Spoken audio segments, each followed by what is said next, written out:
Oxygen gradient ektacytometry is a functional assay that assesses individual sickling tendency. To date, no other functional assays are available or used.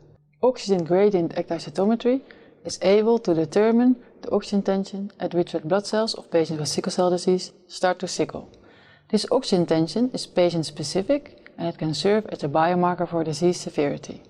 In sickle cell disease, this technique can be used to monitor treatment efficacy, and it can be used for the development of new treatments. Visual demonstration of this technique is important because it is very sensitive. There are numerous factors that will influence the measurement, which you do not know when you start working with this technique. Somebody who tries this for the first time may experience that the technique is very sensitive for sample preparation and sample handling. My advice is to work as standardized as possible and to develop a routine.